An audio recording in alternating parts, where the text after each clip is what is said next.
नमस्कार दोस्तों, मैं अभिजीत कर्मयोग आध्यात्मिक परिवार में आप सबका स्वागत करता हूँ। सादर सुस्वागतम। दोस्तों, आज हम लोग श्री रामकृष्ण जी तथा उनके मौजूदा पार्षद द्वारा बताई गई ध्यान मार्ग के बारे में जानेंगे और समझने की कोशिश करेंगे। वैसे तो आजकल जिसे देखो वही ध्यान और मेडिटेशन के बारे में बातें करता रहता है, पर बिना पर्याप्त ज्ञान और सिद्ध गुरु के मार्गदर्शन के बिना इस मार्ग पर चलना कभी कभी शारीरिक तथा मानसिक विकृतियां ला सकती है। ध्यान के चरम अवस्था पर पहुंचने पर हमारे शारीरिक और मानसिक स्तर पर कई परिवर्तन नज़र आती है, जो केवल एक सिद्ध गुरु ही पहचान सकते हैं, साथ ही हमें उस वक्त संभाल सकते हैं। तो ये सवाल उठता है कि हम क्या ध्यान या मेडिटेशन ना करें? जी बिल्कुल करें, कर सकते हैं, पर ध्यान करने से पहले ध्यान के बुनियादी बातें जान लेना ज़रूरी है। साथ ही ध्यान की सरल से सरल नियम जो हैं उसी को अनुसरण करते हुए ध्यान करना प्रारंभ करनी चाहिए। दोस्तों, श्री रामकृष्ण जी कहते थे, ध्यान का उद्देश्य है मन को नियंत्रण करना, मन को एकत्रित करना या एकाग्र करना। रामकृष्ण जी कहते थे, मन को इस तरह से समझो कि वो एक सरसों के दानों से भरी हुई पोटली है। अगर उस पोटली को ठीक से नहीं संभाला तो आसानी से बिखर जाता है। सोचो, अगर सरसों के दाना बिखर जाता है तो उनको चुनना कितना मुश्किल काम हो जाता है, और ढंग से नहीं चुना तो बहुत सारी गंदगी भी साथ उठा लोगे। ठीक उसी प्रकार से मन को अगर ढंग से नियंत्रित नहीं किया तो मन में भी कई प्रकार के गंदे बेकार विचारों से भर जाएगा और मन को विचलित करेगा, सत विकसित कर देगा, और ऐसा लगेगा कि ध्यान करना या उसको नियंत्रण करना असंभव सा काम हो गया है।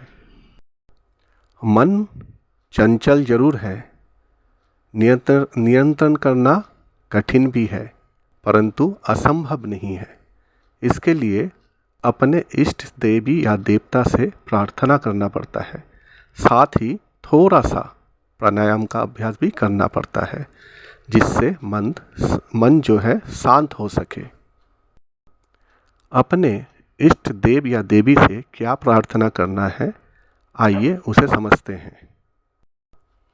जैसे कि मेरा इष्ट देवी माँ काली है, तो मैं इस तरह से प्रार्थना करता हूँ, हे माँ, ये जगत संसार तुम्हारा है, मैं आपका अंश, आपका संतान हूँ, क्योंकि मैं इस जगत से बाहर नहीं हूँ। अतः मेरा चेतन अवचेतन मन, मेरा शरीर, आत्मा, सूक्ष्म देह सब आपका ही है।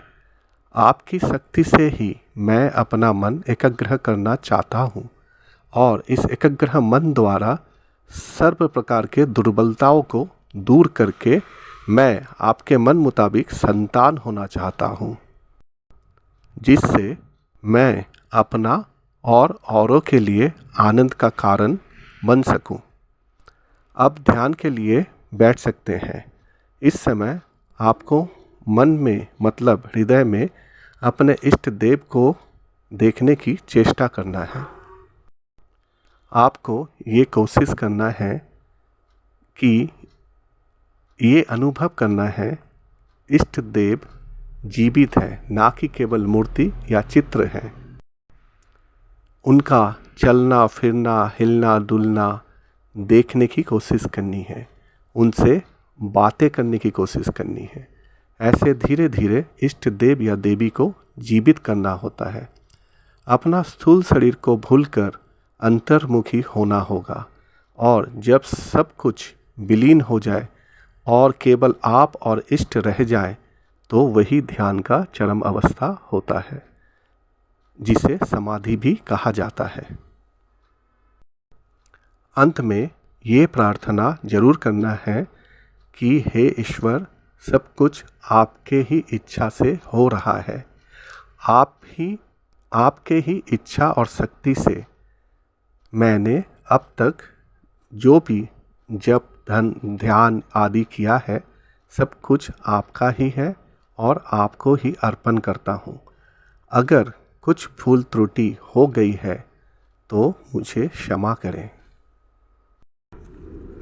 सर्वे भवन्तु सुखिनः, सर्वे भवन्तु निरामया, सर्वे भद्राणि पश्यन्तु मा कश्चित् दुःखद भाग् भवते। इसका अर्थ सभी सुखी होवे, सभी रोग मुक्त रहें, सभी मंगलमय के साक्षी बने और किसी को दुख का भागी ना बनना पड़े। दोस्तों, आशा करता हूँ आज का विषय और जानकारी आप लोगों को अच्छा लगा होगा। अगले वीडियो में फिर मिलेंगे नए किसी विषय को लेकर। तब तक साथ बने रहें। चैनल को लाइक, शेयर और सब्सक्राइब अवश्य करें। माँ काली की कृपा से सब खुश रहें, आनंदित रहें, स्वस्थ रहें। नमस्कार, धन्यवाद।